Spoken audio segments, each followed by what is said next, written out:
What's going on, Ish? I think we got it fixed. I had to put the Laker hat on for the good vibes. We're now in the chat. Chat is live.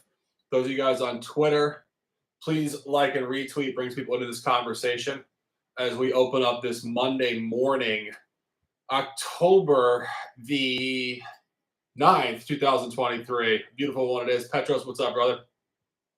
Not entirely sure how many people are awake at this hour, but that's fine. We're going to discuss some sports here.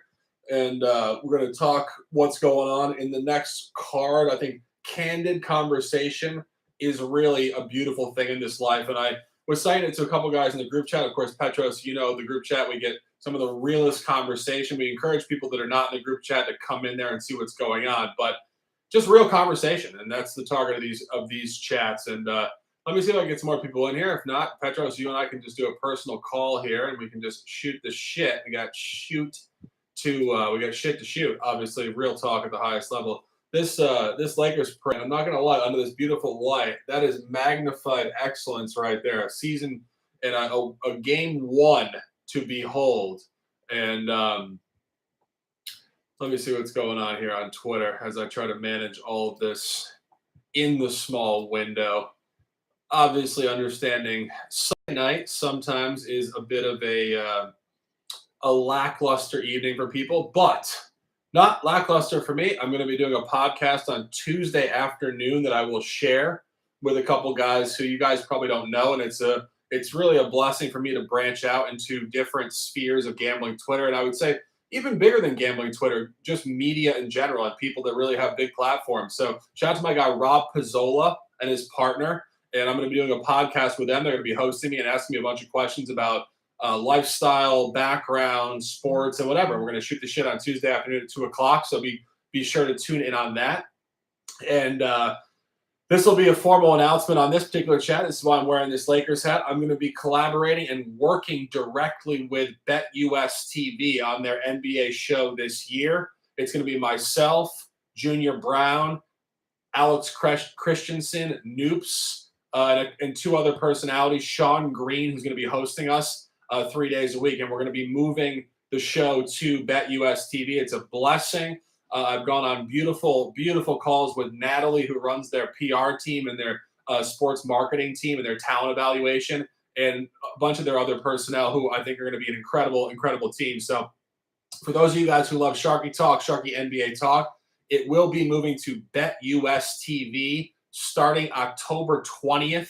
That is a Friday. We will be doing a three-way Sean Green, Alex Christensen, and the Shark preview of the entire league, divisions, futures, and anything you guys want to know. And that will be daily, 12 o'clock Eastern, BetUS TV on X and YouTube. I'm highly excited to do it. Obviously, I've worked in the past with Junior Brown. I've worked with Alex Christensen.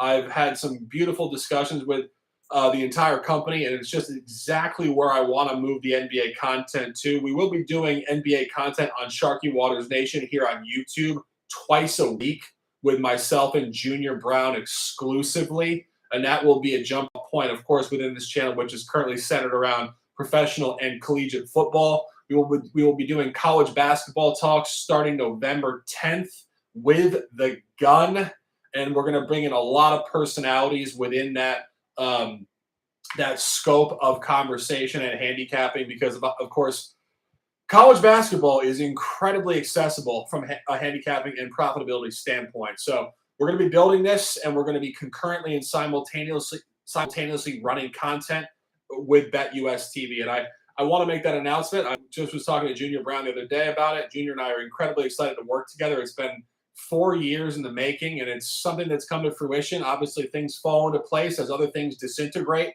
around you, and it's the arc of life and the integration of life as it goes away and comes together at the same time. So I just want to make that announcement on this channel, guys. Get ready for an absolute fire show on BetUS TV, 12 noon, 3 days a week, and 12 noon, 2 days a week, right here, YouTube, Sharky Waters Nation. So cheers to all of us on that. I'm highly excited. I got the buy hat on for those of you guys who want to wager this in night one, and let's talk some sports. And fire up the chat. Petros in the chat, 7 guys in the chat. Drop your questions and what's going on. I get barely any time off to come in here and just shoot the shit with you guys. So I'm going to take a breath. I'm going to have a sip of beer, and let's talk some sports, gentlemen and ladies, if there's any ladies in the house, which I do not suspect there are ladies in the house right now. If there are, babe, talk to me. If you're in here, talk to me. But no, there's no ladies in the house right now, guys. So if anybody has any commentary points, any chat, any questions, we're talking recap week 5 NFL football going forward to week 6. I got some points I can jump off of. I always want to give you guys the opportunity. I know it's obviously when we're doing the shows with the gun and Oddsfell and oftentimes conversations I have, it's very much fast flow. So I'm going to take a break. I'm going to take a breath. And please drop some questions in here if anybody has any comments or anything. Renisha, what's going on? There she is. We have one. What's going on? Cheers to you. Cheers to you guys so much. I love you guys with the highest level. Really, I do. And it's a beautiful thing to talk to you guys. So sending you guys all the love and all the respect. Beautiful thing. Beautiful thing. I said this before, but we don't have enough girls in this industry. We don't have enough girls that like to bet, that like to have conversations. And, truthfully, it's this deep integration of, men and women and sports and the whole thing. And, the competitive nature of conversation. And it's pretty wild, but I appreciate you saying that. I appreciate you being in the chat always. Cheers to all of us. Thank you. And it really is, when you look at media is such an interesting game. Obviously, there's a lot of women in media and there's a lot of men in media. There's definitely more men in sports media, more ex-athletes, particularly.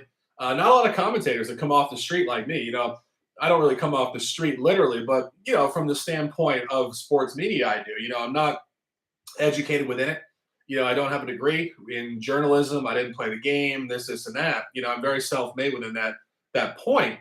It's mostly ex-athletes and it's journalist guys and women hosts and not a lot of women commentators. And I think it's very interesting when you look at the dispersion of who gets hired and who doesn't, and who gets promoted and who gets put on air. And it's I've said this numerous times, but I think to a certain degree, it's not really, meritocracy oriented.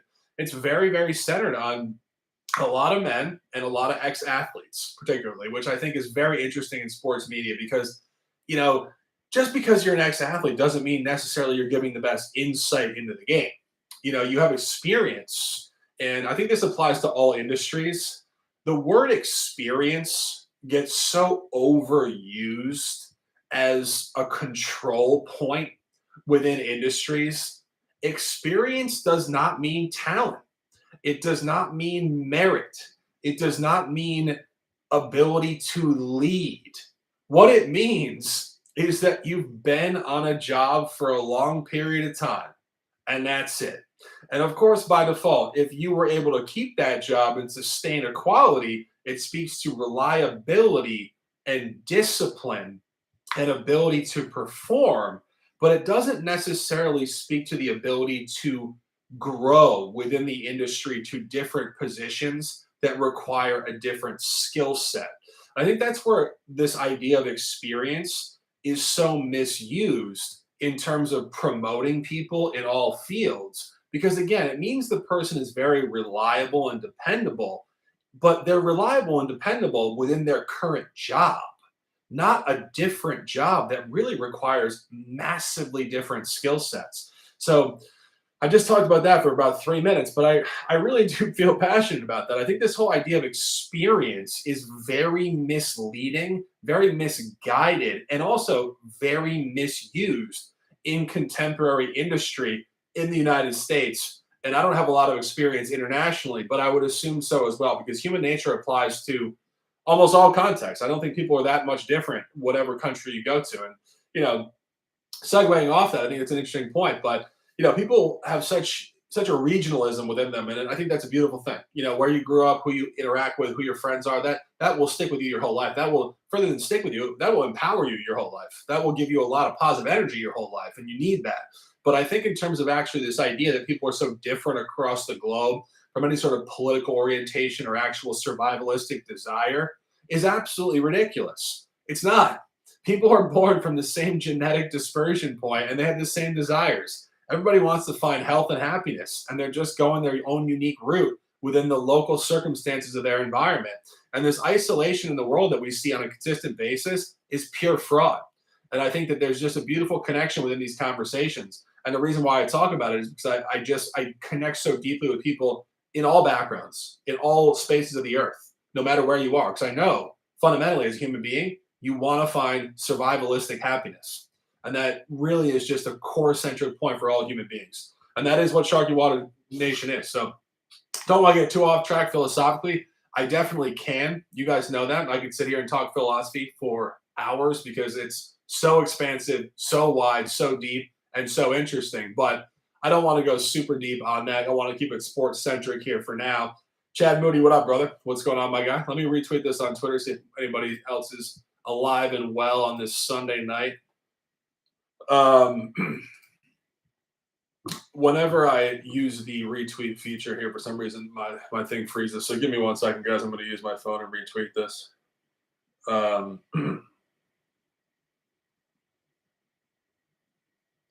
As I said before, I know live Sunday night is just dead zone for people. So I'm not expecting a ton of people coming in here, but I do want to at least give people an opportunity to come in here and chat with us. 6 people in the chat. I see you guys, whoever you are. I got 3 people chatting. Cheers to you guys. So much love to you guys. Sending you guys the best vibes at the highest level.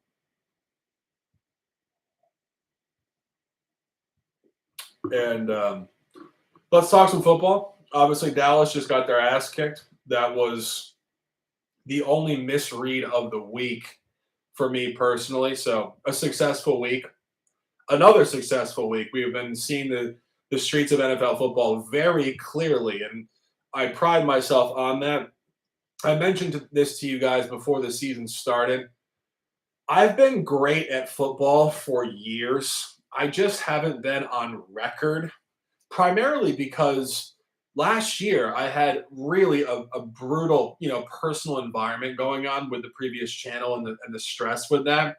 Football is one of my niches. It's something that I analyze with high quality because I just have this born into myself ability to psychoanalyze group psychology, and that's what professional football is at the highest level. What it really is understanding the zigzag and cluster of grown men who are really at the highest level of battlefield warriors and how they zigzag across the country and the world over 3.5 months of peak level of competition.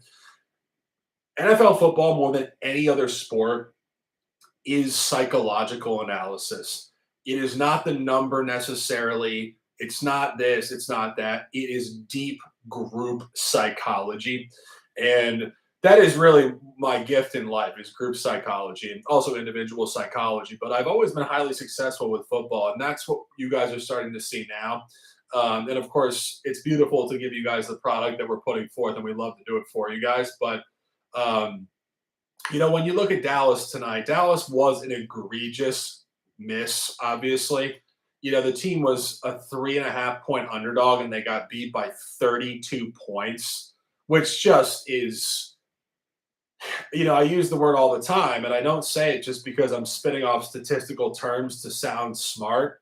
It's just what it is. It's an outlier. There's a very good chance the San Francisco 49ers this season are the outlier.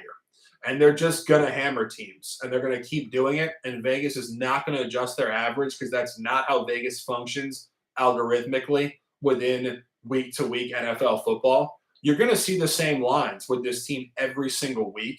They might cover every spread.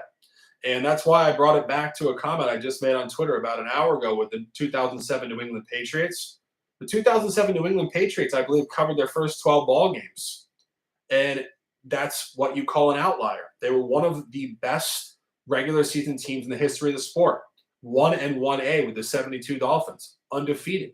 So when you function in an outlier, statistics under normal circumstances go out the window. I think we could be dealing with that environment here. And what is truly a key point on this Niners team is theoretical analysis in terms of the normal zigzag up and down, highs and lows, would suggest next week is a trap game. They blow out Dallas 42-10. Now they got to go out of the division, out of conference, scrappy, brutal, dog pound Cleveland at 1 o'clock on a 10 o'clock Pacific kick time. Here's the thing we have to deal with. They hammered Pittsburgh in week 1 by, I believe, 30 points on a short line on an early kick time in a brutal travel environment to Pittsburgh on the water, the wind, early time, the whole thing. So this is why we have to understand the outlier. The outlier just means that no matter what happens, something is going to continue, because that never happens, but in small isolated environments that happen once every 10 years, it happens. And you might be dealing with that environment with the San Francisco 49ers right now. They might just be that far superior to every single opponent, and it does not matter. And that's where next week's matchup becomes essentially a very polarized cap to they're either going to give it away because they're so statistically improbable at this point, or they are just the definition of the outlier, and that outlier will keep going until it hits a dark wall and comes off the ledge. And that's the crucial point about outliers. When they do finish and they cap, you can just fade relentlessly, and it will just go the other direction just as hard as it went in the northward direction. And that's what we're dealing with right now. And, when I was watching that game tonight, guys, I was genuinely surprised by the lack of competitive quality from the Dallas Cowboys. Obviously, they didn't cover, so let that be what it is. But within the actual game, they got beat in every single way. First of all, I honestly was watching Kyle Shanahan tonight with that play sheet he has. I think there's very unique people in this life that have genius quality within them. And when they get into their peak environment analytically and they understand the game they're playing, it's like chess, poker, market management, sports betting. They will not lose. They are seeing the game more clearly than every single person in their environment, and they're going to adjust before you adjust. It's classic statistical leveling war that people talk about in game theory, like poker, for example. You're making perpetual indefinite adjustments against opponents who are adjusting against you. But if you know what they're going to do before they do it, you can adjust first. And when they adjust, you know when they're going to adjust to you. So you readjust back to their adjustment. You're classically always one step ahead in this leveling war within statistics. And that's what NFL football is schematically, offensively versus defensively. The teams largely know what they're going to do. It's what you're going to do. And if the team knows it's coming, can you adjust? Will they adjust back? Will you readjust before them? In my opinion, seeing Kyle Shanahan at this point right now, he is in the absolute peak of his powers. I would be surprised if they go anywhere south. I think this is really Golden State Warriors championship 73 wins status, where they are so far beyond intellectually from a coaching strategic standpoint within professional football. And I think taking it to the next point, which is crucial, you can't just have a coach that's a genius. You have to have players. I think they have the best players. I think they have the best players on both sides of the ball. I think they're faster. I think they're stronger. And I think going back to the coaching point, this coach and these players are so well molded into each other where they trust each other immensely, and they have one common goal, and that is a Super Bowl. And the physicality they bring to every single play, offensively and defensively, is unparalleled in contemporary 2023 football. There is no other team that competes every single point at the line of scrimmage like this team. Dallas got out physical tonight like a JV team playing a varsity team. The physicality took their competitive spirit out of the game. And there's no way around it. And when San Francisco has that on their side, alongside the best coach in his peak prime genius level and immense speed and talent at all the key positions, they're going to demolish people. And they are showing no sign of doing anything else. And this happens in pro sports once every 10 years. And it's not necessarily just pro football. It's basketball, and then it's randomly hockey. A team gets super hot with the right coach, the right players, in the right window of their career, and the right psychological motivation. And sometimes it's baseball, but less so baseball because of the variance of the way baseball plays. But this is what you're seeing. It's a group that's in their prime athletically. The motivation couldn't be higher. They're also in the back end of a little bit of a 4-year window where they've been to the Super Bowl, the NFC Championship game, and they've never won the title. So their motivation stands above everybody from that standpoint. I made the comment that Dallas has a lot of motivation. Dallas has never sniffed the Super Bowl. And that is one of the biggest buy points in terms of certain teams when you look at pro sports. Teams that have been there and are right there in their prime competitively, emotionally, and strategically, they want it more because they tasted it and they didn't conquer it. And I think that it's checking all the boxes for San Francisco. I think that they're just elite on every single level of physicality, strategy, and I think even more importantly than everything, emotional connection within the group, in the locker room, across offense, defense, special teams, and coach, and a deep motivation to really kick some ass at all points in time. I would be shocked if they don't win the title this year. I'm being honest. I would be shocked. I would be genuinely shocked if they don't win the title this year. Taylor Gang, what up, my guy? Bobby Condiman Khan in the house.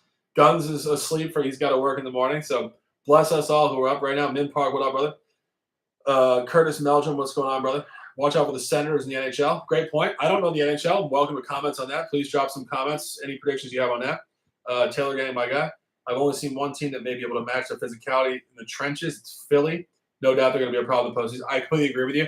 And somebody was saying, I hadn't looked at the schedule that far. I had looked at it very loosely about maybe a month ago. I know they play at Philly. I'm not sure what week it is, but I know it's coming. I mean, talk about, we thought tonight was going to be the game of the year. Clearly it was not. If there was ever going to be another game of the year, it would clearly be this Niners team at Philadelphia. Take the home field advantage away for a split second. I'm not going to sit here and act like home field advantage is making them that much better. They've been obviously very good on the road anyway, so we're not going to say that. But if there was a general comment on the crowd tonight, I think the crowd tonight was absolutely electric. That crowd tonight, you guys that are out there in the Bay Area, you guys turn up. You've won so many titles with the Dubs, San Francisco Giants. The Niners are the next team for you guys.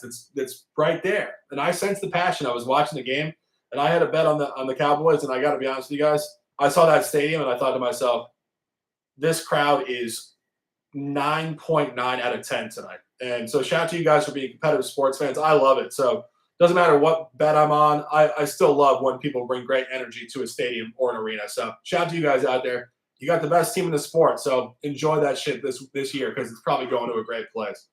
And taking a breath. Let's talk next week. I want to run down a few looks for next week, just very, very loosely. Going to take a sip of water here.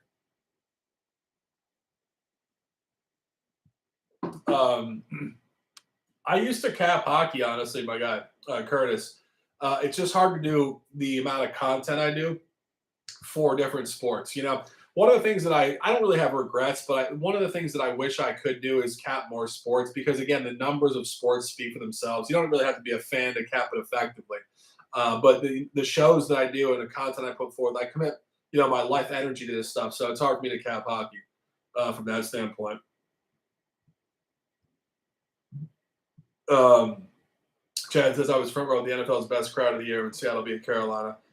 8 false start. Oh, really? So you're up there in the Pacific Northwest. Yeah, and Curtis, I shouldn't say we all know, but those of us who cap sports and cap numerically understand that, baseball and hockey are very similar, obviously in terms of the way it's graded and the scoring.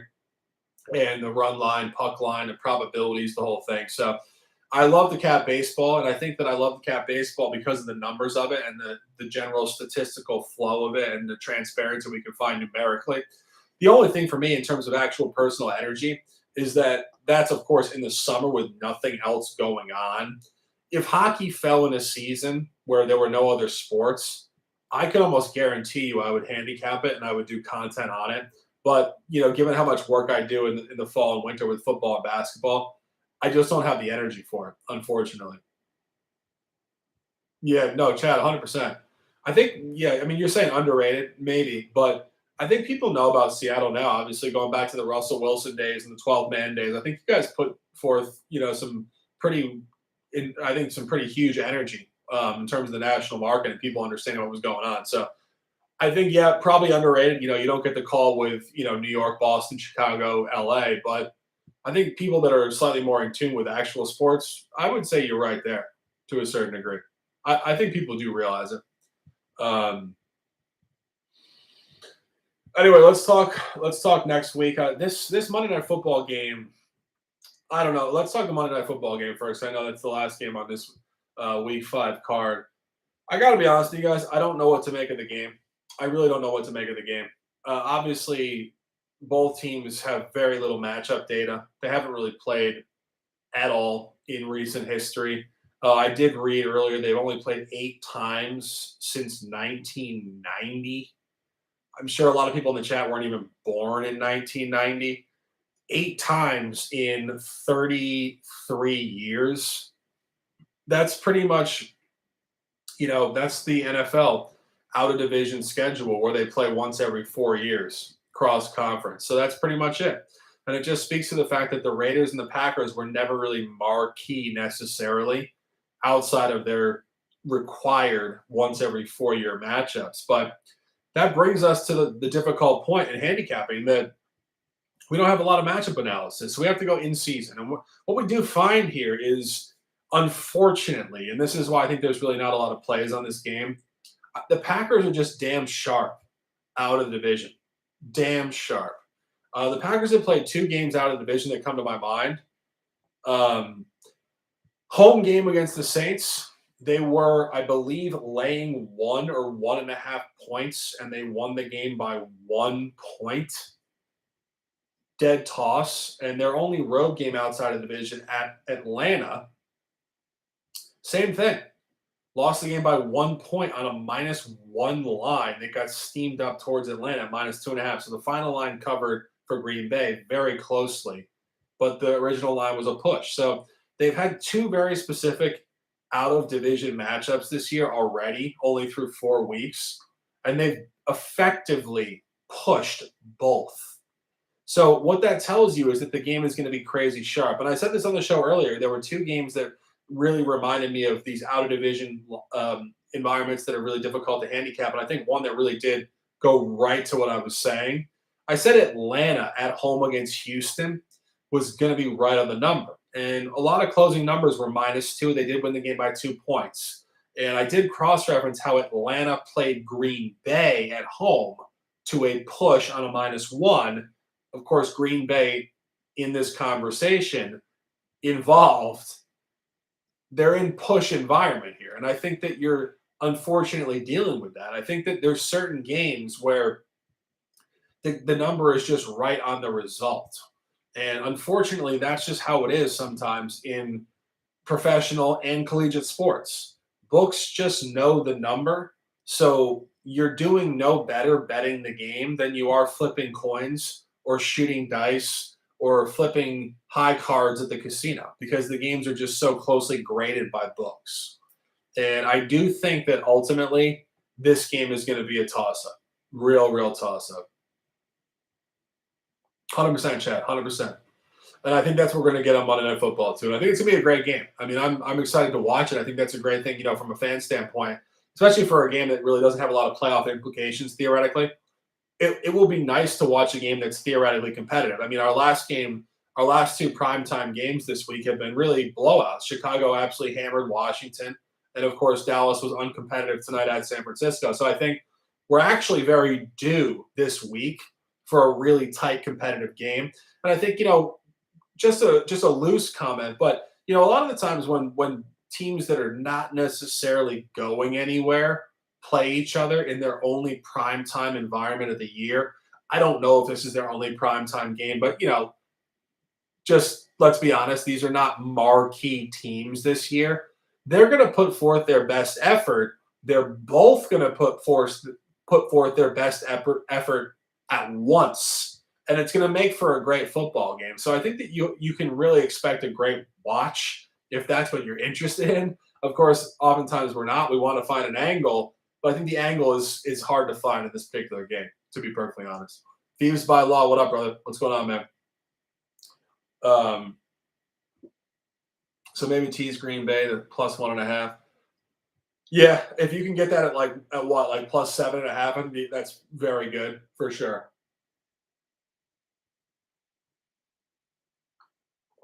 Um, yeah, what I mean, if you're looking at a 6-point teaser there, I think you're pretty good there. I think you're definitely pretty good there.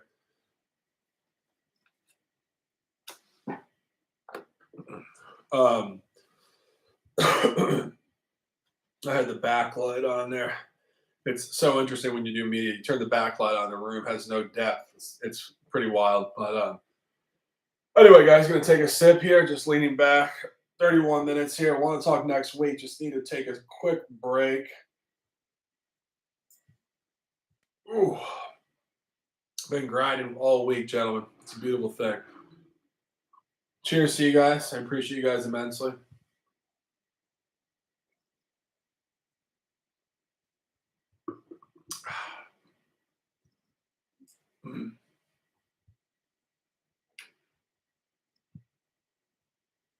I'm not sure in terms of the strategy.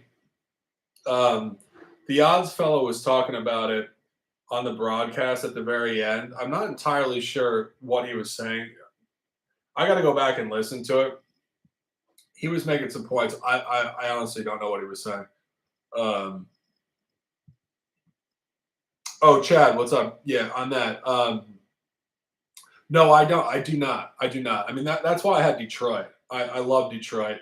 Miami, I leaned. I would say this. One of the things that I do is I try to put out the top plays for you guys. It's hard to put out like 15 plays on shows. We have to put a certain amount of commentary and content where we can't really talk about every single game and have a plan every single game. So there's so many sides. I totally agree with you. Like I didn't think that the Giants were going to cover that game. So I'm right there with you 100%. And historically, as you said, these big lines cover because, as a showcase point to professional football very, very exclusively, there's not supposed to be big lines in pro football because the teams are supposed to be so closely competitive to each other. So the line is just telling you a blowout story. And it's pure line reading. It's not line functionality, it's line reading, which is something that I really started doing about 7 to 8 years ago, where I would say to myself, looking at this matchup and looking at what's going on here, what is the line telling me? And generally, when you start to think analytically in terms of the line as a read point, as a telltale point, if you look at it and you say to yourself, this matchup should suggest something, but the line is telling me the opposite. The line opposite point is really what you want to buy. And I would say that really, really truthfully, 1 out of 100 people are buying the line side of the environment. Almost every single person in the world thinks that they know more than the line. They're beating the other side of the line for value. And that is the definition of why sports books are billion-dollar enterprises, because people have no idea the line is an average and it's moving in a certain direction against most narrative points that people are ascribing to. And no, Chad, you're 100% right. You're 100% right. I completely agree with you. Completely agree with you. The line is a read. Like in professional football, a team should not be favored by 13.5 points against another team. And the whole point is they're telling you a massive competitive discrepancy in that game. You should be expecting a blowout. And blowout lines like that in NFL football the last 10 years have been highly profitable. I don't have the data in front of me. I believe they do cover it over a 70% rate. And what do you know? Most of the public takes the underdog side on big lines because all the public does is look for supposed value on the line. And this is the biggest fallacy in sports betting, value on the line. And what it means is twofold. Value on the line bettors bet favorites when the line is short, when it's a better team laying a short line where the line is actually leaning to the underdog because they find quote value on the good team. When a team is laying a huge number, they find value on the dog because they say that team's not good enough to cover that big number. So 99% of the market who are value bettors, Joe Public, whatever you want to call them, they take underdogs when they're on the wrong side of a strong favorite average moving towards the favorite. And they take the favorite on a short favorite on a short average where the line is moving in strength towards the underdog. And they just miss it every single time. And that's the bottom line. That's the bottom line. You're basically, if you're a sharp mind, Chad, clearly you are 1 out of 100, you're 1 out of 1,000. You cannot have these conversations with your friends, your colleagues, anybody, because nobody understands this stuff. They're always on the polar opposite of what the line is telling you to take. The polar, utter opposite. And that's it. That's it. And I've done this for, at this point, what is it, 2023? Man, I started doing this in a real serious way in 2008. So I've been doing this for almost 15 plus years now. And I've seen most of it. You don't want to ever say you've seen all of it, but I've seen most of it. I've seen all different bettor types, how they think, their ideology, their emotional capacity, their bankroll management or lack thereof, how they bet parlays, teasers, they move things, they convince themselves of narratives, they have group chats, they have all sorts of different craziness going on. And then I've talked to sharps who also overthink, are too contrarian, only take underdogs, have all sorts of market analysis, are going 10 layers deep. I've seen it all on both sides. And that's one of the primary reasons I'm able to do what I do and talk about sports betting the way I do and, articulate shows is because I've seen most of it. I really have seen most of it. I spent a couple years living in a casino. I was around gamblers every single day. I was gambling myself, but my natural self was always tabulating the periphery and witnessing people's habits. So I was always picking up on how they live and what they do. I've seen it firsthand as a lifestyle, and I know it very, very well, how they think and how they act. So that's why I always preface my conversation with, this is not shade to anybody. This is purely how people are. And I've ruffled feathers within the industry. And, I've said this before, but it's crazy. People just sometimes can't look in the mirror and say, you know what? Shark said that. That's exactly who I am. And that's why I'm so ruffled by it. And I'm not trying to piss anybody off. I'm just speaking the truth. And I'm speaking what I've seen and how people act. And I think it's pretty damn accurate as to what's going on.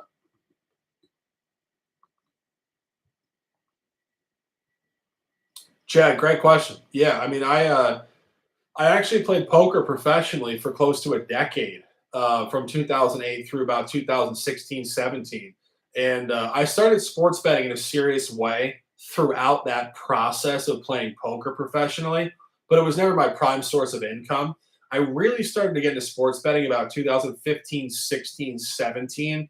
I think, one of the things that a lot of poker players will tell you that just becomes kind of like a deep subconscious stress that you feel over the course of years is the zero sum nature to poker, which for those of people who don't understand that will watch this at some point, it just means that you are only circulating money within your industry. You basically have to beat somebody and bankrupt them to win yourself and survive your life. there's not an abundance quotient within the industry. It's very insular monetarily. And I think a lot of people that play poker for a long period of time professionally feel like kind of a weighing down on their emotion because of that. Because as you get older, you don't really want to beat people in a game that's going to bankrupt them and put them on the street effectively. And I think that's where I really started to go towards sports betting because I really connected with the fact that sports betting is us against the books. And shout out to Jay Money for making that branding point. But just as a literal fact, us bettors are betting against the casinos. We're not playing against other opponents strategically in a game of poker where if we beat the opponent might be at the end of their run financially and you took their last money. And it's also super counterintuitive because to beat poker, you want to be the best poker player. So you want to beat them. You want to train your mind and your body to be sustainable overnight and long hours. You want to be strategically sound. You want to be adjustable. You want to beat them. But the point is, over the long game in your life, do you want to do that for the next 50, 70 years? I didn't want to do that. And sports betting really became my thing. And, when I went into it, I wasn't even close to as versed and successful as I am now. And I really was, to a certain degree, novice. And that's where I talk about all these different angles that people look at. One of the things that I never talk about, I never read a book and project on other people because I read something. It's all things I did. At one point, I thought that, market evaluation mattered. At one point, I thought that, these dogs all have to cover because it's a dog day. At one point, I thought the favorites were all going to win because they had better players. At another point, I thought that revenge games were the only way to play. Another point that I thought like somehow something was going to happen because of some sort of like circuitous nonsense that I created in my head, which I think a lot of people do. Gamblers have this ability to create all sorts of futuristic environments that are insane in their minds. I've been through all of it. And through the deep articulation and the tabulation of what I've seen, I really came to the fact that the Vegas algorithmic number is a very, very telltale sign as a core point of handicapping. And then going sport by sport, understanding which sports are more psychologically oriented, like football, where it's very much who has energy on a given week as a reflection of the previous week and the future week. And basketball and baseball and hockey, where it's this long, long interweb of 82, 162 across the globe, all sorts of schedule spots, road trips, all sorts of ebbs and flows emotionally for the group, and it can cluster, and it can do this, and it can do that, and the Vegas number moves, and all this stuff. There's so much complexity to it, but over the course of the last 10 years, I've tabulated it in a very close way on my daily life, and at this point, I do really feel like I have a deep grip on what goes on in sports betting. That's why we've been so successful betting within the channel, and I think more importantly, and that this might sound counterintuitive to certain people that have profited a lot with us, but I think more importantly, I'm able to have these conversations because it's my life, it's what I've witnessed, it's what I've tabulated, it's what I do. So I can just speak about it like we're ordering hamburgers at McDonald's. Like it's that fluid, it's that easy, it's what I do, it's my language. And I love to bring it to you guys because if I was doing anything other than bringing it to you guys, I would feel limited in my life. And I love talking about it. I love bringing you guys the knowledge, the information. I love bringing you guys the content and the entertainment within it too. So I just love to do it. It's a blessing to be here with you guys. So let me see what's going on in the chat. Benny Rash, what up, brother? Shark After Dark, bro. Appreciate you, man. Hope the bar is fucking going great. I gotta get your hat. I mean, your hat is such a great print, bro. I mean, fucking heck. Legendary stuff, bro. Chad says it's not a brutal zero-sum equation like mono and mono poker. 100%. 100%. It really is. And, the other side of poker that I didn't discuss, but I'll discuss it very briefly, is if and when you lose in poker, which of course you do, it's very isolating. There's no team in poker generally. You're kind of out there on an island. And when you lose, the lows are very, very low. And I've read, what's up, Neil? What's going on, bro? I've read a bunch of tutorials from high stakes poker players. I never made it higher than 1020, 1025, which is still, reasonable poker, but I never made it to nosebleed stakes, which is, 50, 100, and higher, where people are moving a lot of money on a nightly basis. And this guy, for those of you guys who follow poker, I'll give him a shout here. This guy Andy Stacks, he plays on Hustler Live in LA, and he played on Live at the Bike prior. I think he's about my age, around 40. I think he's been grinding for a long time. Then he put out a couple really, really transparent commentary points recently about poker. And again, he's made a lot of money. And he said it's so isolating. It's so lonely as a player because within your industry, you basically have no friends. Everybody's trying to chop each other's heads off because the money is a scarcity quotient within the industry. People are trying to find the bad players. They're trying to race to get to tables against bad players. You're trying to ruin other people. Even the bad players are still good human beings that just don't know how to play poker that have money. So you're basically like a head chopping competition against bad players while also trying to chop the heads off everybody else. Your whole industry is just trying to crush other people, and it's very lonely. And he's right. He really is right. And the emotional and mental health of poker players, I think, really is a struggle because of just the way the game is as a lifestyle. It's very, very difficult to live. You kind of have to be, I would say, a very callous human being and a very shut off emotional human being to really succeed at poker sustainably, where you don't consider all the angles that I just discussed from a humanistic standpoint, because the game is very desolate. There's no way around it. Benny Rash says, best time of year, got to keep momentum going. January, Feb, vacation time, relax time. No doubt. No doubt. Chad says, have you seen the card counter? That's actually blackjack, I believe. I think that's blackjack. Blackjack. And if you're thinking about blackjack as poker, not that you care, but it is crucial. Blackjack is nothing like poker. Blackjack, you're playing the house. Oh, Hellmuth, yeah, okay. Hellmuth is poker then, yeah. But he wasn't card counting, because card counting is oh, okay, my bad. You're saying, did you see the movie? But poker anyway. My fault. Okay, I got it. No. Oh, is that the card counter? The one with the guy from MIT? Was it Kevin Spacey? That movie, 21. I have seen that movie, 21. Yeah, Hellmuth he's an act, but he is an act. We have to be honest on that. He's kind of like I think he gets paid to be an asshole, to be perfectly honest. I used to think he was just a generic jerk and just abrasive, but I think that he actually probably gets paid to be an ass, because I think it brings so many views and clicks, and is very sensationalist and whatever. So, oh, Oscar Isaac, yeah, I never seen that one, bro. Neil says, do you think casinos rig the blackjack tables? That's, I mean, no, I would say no.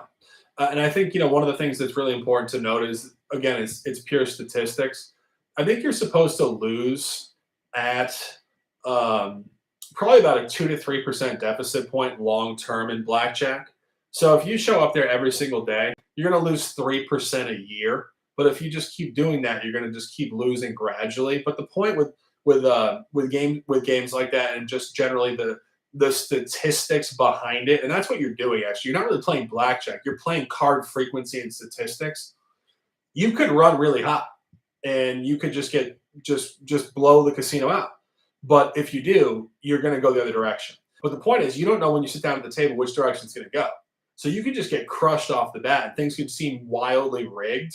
You don't understand necessarily that you're basically walking in the door of a statistical sample, and it's like a wheel of numbers, and you might happen to enter at this horrible moment in the sample. And that's why in terms of any statistical endeavor, you always have to play long term. You're not going to get just absolutely smoked every time you play blackjack. You will sometimes, and sometimes you will just go nuts and heat it up. You're going to break even, and you're going to lose at a small margin long term.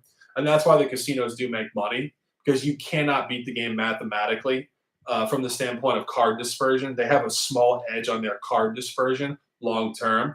But the point is, most people think it's rigged because they got demolished at some point in time. And the key point you have to understand is that zoom yourself way out and look at just try to understand this idea of looking at a card sample over millions of cards and understanding that the card selection does not necessarily pay out one win, one loss, one win, one loss onward. It's not 1, 1, 1, 1, 1. It's, plus 30, minus 62, plus 95, minus 1, up 2, 3, 2, 95 down. That's how statistics work. It's just arbitrary. And that's why the law of averages is so interesting, because the average is not constructed with a continuous point and dispersion point. And that's where statistics mislead people so often, because they think the average tells them the story, but it lacks variation. And I've talked about this with baseball analytics and football analytics. That's the problem with baseball and football analytics, is that guys are looking at an average, which is a neutralized one-off number that takes all the abstract numbers into one, and it neglects the variation and the ups and downs that make the average as all these unique outcome points. And that's what you're dealing with when you play blackjack. It's gonna be all over the grid. Like, basically, if you play blackjack, if you sit down with $5,000 and you play every single day and you play really solid game theory and optimal statistical points, you're supposed to lose again at like 3%. So theoretically, you're supposed to lose a very small amount every single day.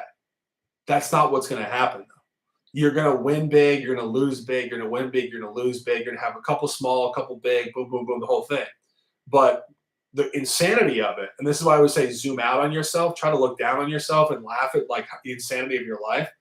If you played every day for a year and you had a bankroll and you were playing responsibly, you'd probably come back and you'd be down like literally like $100, $200, $500, maybe $1,000, whatever. Depends how many hands you play.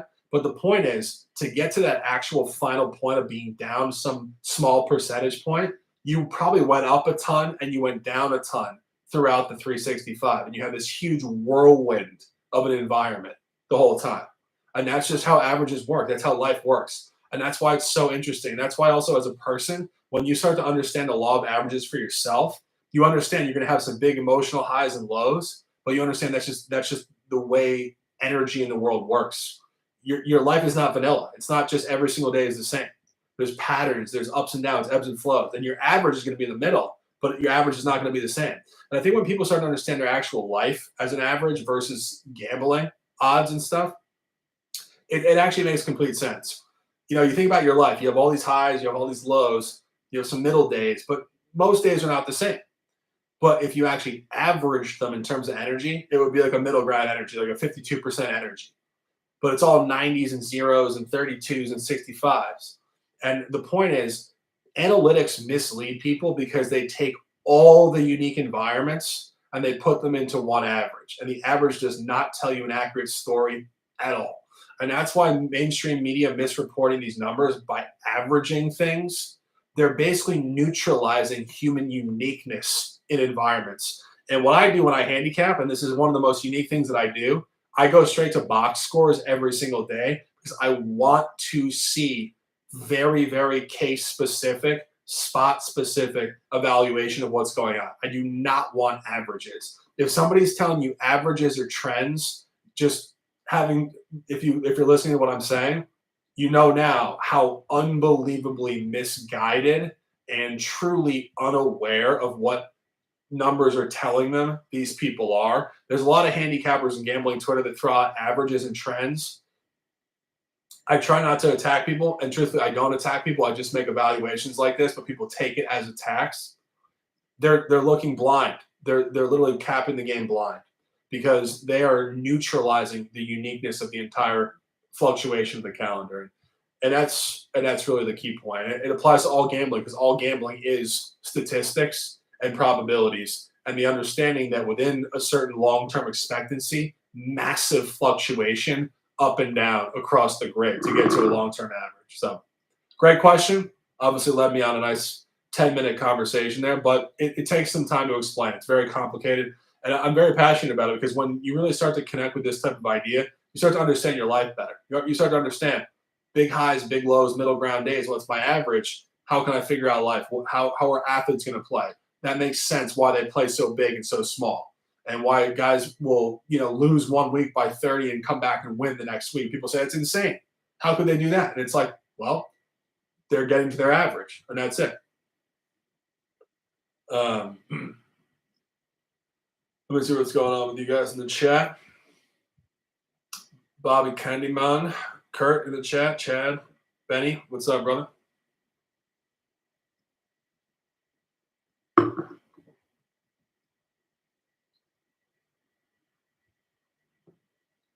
Louisiana Tech number 15, Pass D. Yeah, and they have quarterback issues too. Obviously, Bachmeier was supposed to be the guy.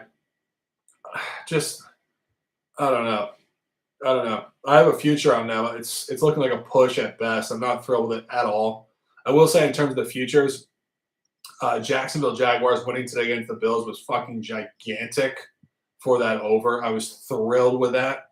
For those of you guys, I'm not sure if you guys tailed the over Jacksonville over 9.5 and the futures to win the AFC South. Big win today. Big. I was thrilled with that outcome. And a bunch of the other futures are looking really great. I obviously have the Minnesota Vikings under 8.5. People thought I was insane. And again, law of averages, way too hot, now cold. People think it's insane. It's not. It's just their mean is 50-50. But when you go so hot, 13-4, you're supposed to go 4-13 to get to a 50-50. That's it. It's all small window versus large window statistics and whatnot. Yeah, Chad, let me go into a couple of the games here. Let me just take another sip here. Just taking a breath. I appreciate you guys when you guys ask strategy questions like that, because I think sports gambling is such a complicated industry, and I think there's not enough discussion on the actual numerical analysis and what's really going on essentially behind the scenes of it, as opposed to the real surface level commentary you hear in most places. It's not about surface level commentary. It's not about player analysis. I'll tell you that. It's really not. It's deep. It's this underground numerical frequency analysis of what athletes are doing and teams are doing. So it's fascinating in my opinion, really.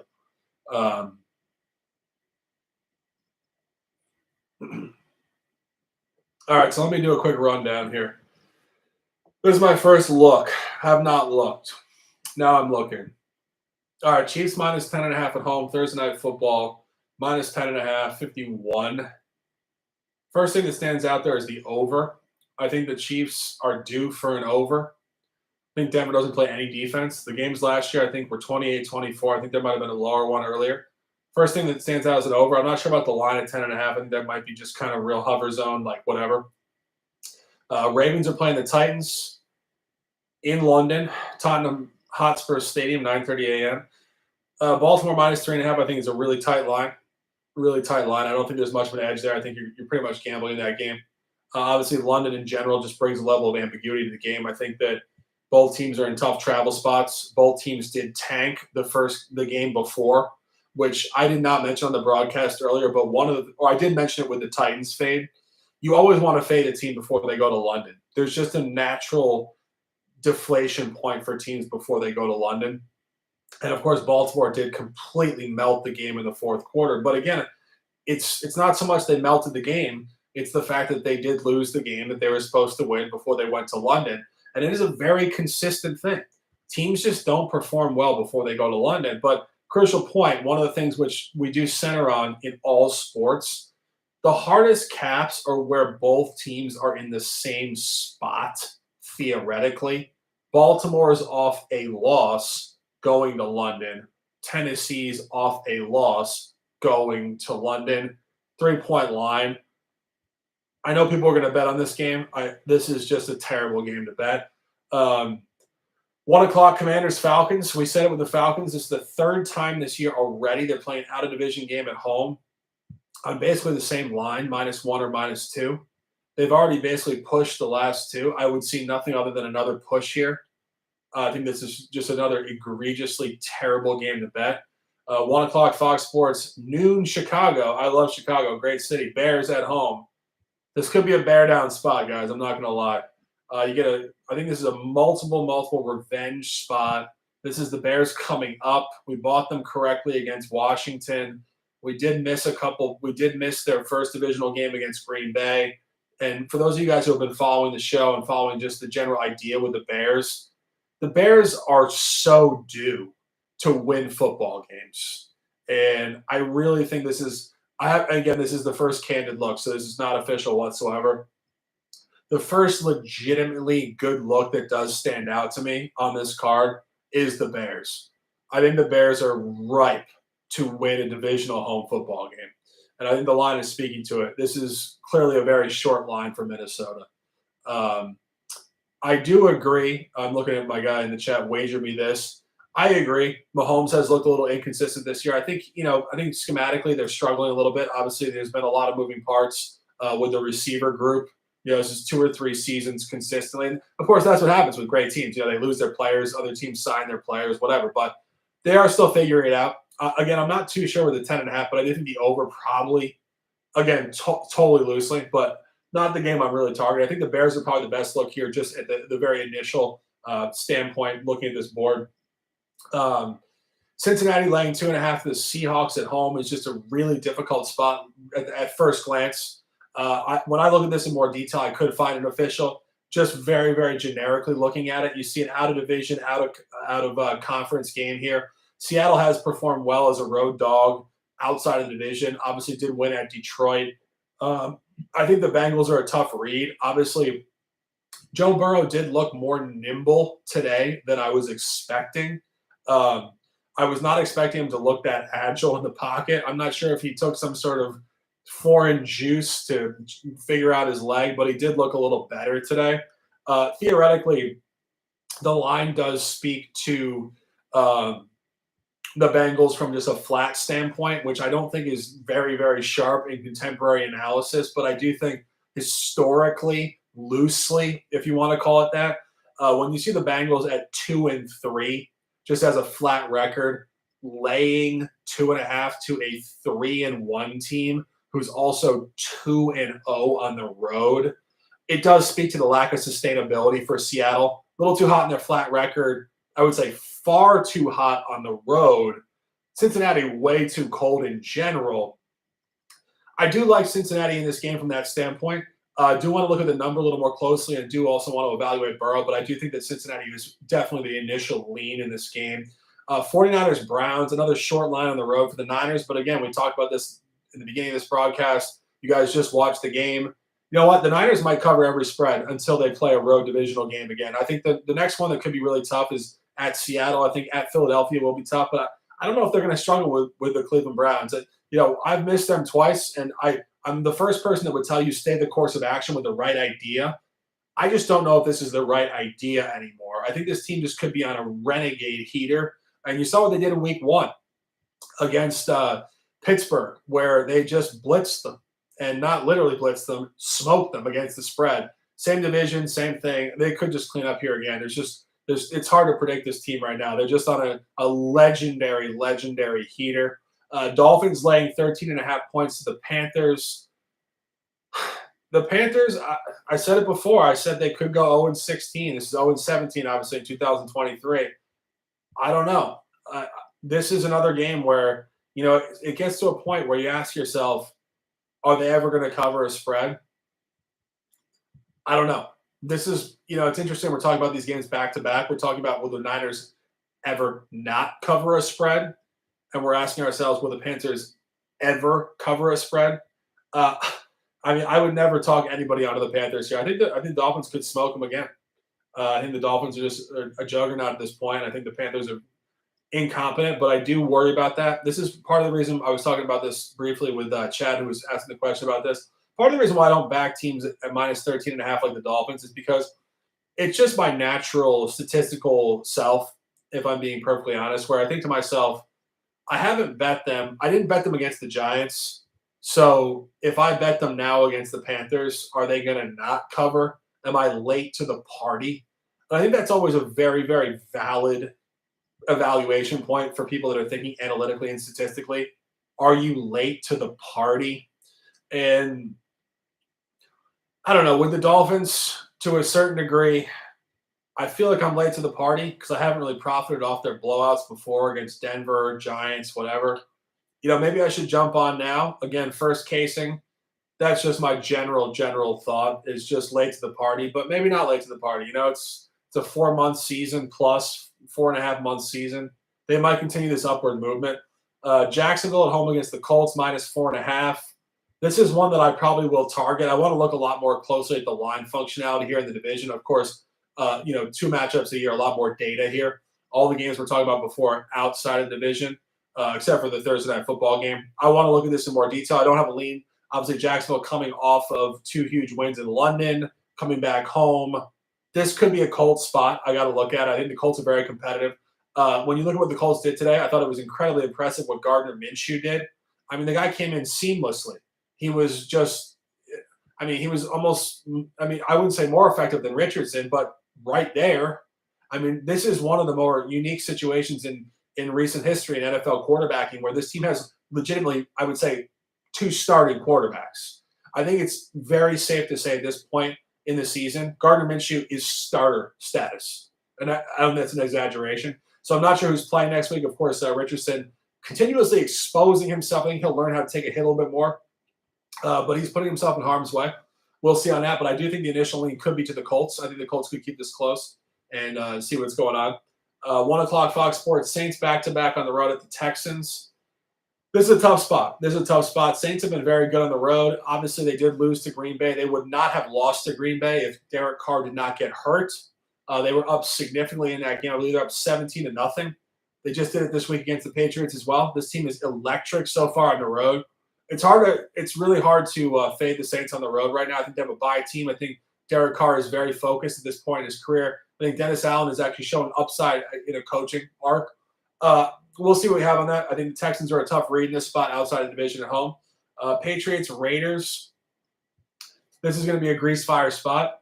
I don't think we would have ever said that necessarily, but I think this is a grease fire spot. This game is tough to read. The Patriots in particular are tough to read right now. Will they get it together, or are they just purely bottoming out? I mean, I think if you look at the Patriots right now, I had made this comment in a group chat that I run before the season. I said I thought their team total win under for the season had significant value. And I went through their games and I thought, what games are they going to win? I thought they beat New Orleans at home, and they got beat by 34 points. I also thought they had a chance to beat the Raiders on the road, and they're an underdog by 2.5 points. I think books are quickly telling you this is the worst Patriots team since the early 90s. And this could be literally like a 3-14 campaign. I think Mac Jones is confused. I think the team is injured. They lost 2 of their best defensive players last week, Judon and Gonzalez. This team is in shambles. And I think there's a certain level of maybe the Patriots tank and get a top pick in a pretty solid draft next year. Slightly outside of the box thought, but why wouldn't the Patriots tank this season and try to target a guy like Caleb Williams, if we're being honest? You take a sip of water, guys. Love this rant.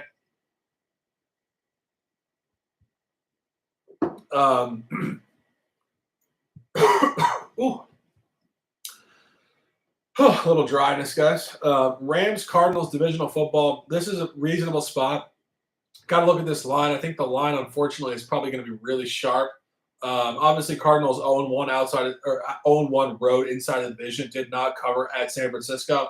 I think crucial point there. San Francisco did backdoor them. The yardage in that game was very even. The line was very sharp. I do fear there's a very sharp line at -6. Philadelphia stays on the road here. -6 at the Jets. This is going to be obviously lacking matchup specificity here at open. I do think the Jets have some sort of lean just at very candid open. I think Philadelphia, I made the comment earlier, I thought they were trending to a loss. I think they're still trending to a loss. I'm not sure if it comes against the Jets, but I think the Jets defense is incredible. And I think this is definitely going to be a tight game. I don't mind buying the Jets at +6 here early. And again, I think the key point, if you look at even today's game where I said I thought they would potentially lose outright to the Rams, Philadelphia was not great today. They only scored 23 points. The Rams were just kind of a little bit inconsistent, a couple mistakes. The game could have been closer than it was. I still think that Philadelphia is just teetering on the edge. I think the Jets are a lean here. So I'm looking at the board. I think the best looks really quickly are Bears and Jets. Lions are laying 3 points at the Bucks. I do want to look at that. Obviously, we love the Lions. I have to look at their road functionality. I want to look at the Bucks a little closer. Bills 14.5. Ridiculous line against the Giants. Sunday Night Football. Game is a complete toss. Cowboys stay on the road at the Chargers. We might have a spot on the Cowboys. I think the Cowboys could maybe get off this or bounce back off the trash, but a lot more to look at there. A lot more to look at there. So I think early looks, probably the best look is the Bears. Got to look further. Like the Jets. Going to be some spots. Going to be a little tough. I do think there's some sort of access in the divisional matchup in Jacksonville between the Jags and the Colts as well. When you guys see me on Sunday, and I'm just looking at this very, very prerequisitely here, we'll probably be looking at something in the Bears game, something in the Colts game, something in the Jets game, and maybe something in the Lions game, and maybe something in the Cowboys game. I think those are probably the top 5 games to target, just analytically in terms of what's going on. So just want to give you guys a rundown on that. Going to wrap it up on that, guys. It's been over an hour. My voice is already drying up. So I appreciate you guys so much for coming in here for these late night chats. Great conversation, giving you guys all the big vibes. We'll be talking some Monday Night Football when I wake up. We'll be on there with maybe a play if I go through it in more detail and see what's going on. But just wanted to come on here and shoot the shit with you guys. Amazing stuff. Appreciate you guys so much. We'll be doing these as much as I can overnight. Probably, I'd say 2 to 3 times a week. When we get into NBA season, I'll be doing NBA recaps on here. As I said in the beginning of the broadcast, just signed with BetUS TV. We'll be doing BetUS TV NBA shows on Monday, Thursday, and Friday. We'll be doing NBA shows with Junior Brown on this channel on Tuesday and Wednesday, and I will be doing Saturday content myself. So appreciate you guys so much. Have a beautiful night. Mondays are for momentum. It is a beautiful morning, whatever it is. I'm looking at it right now, October 9, 2023. Let's fucking dominate Sharky Waters Nation. 9 words of lifestyle. Ride the wave, or out of the water. Thanks, guys. Let's fucking go.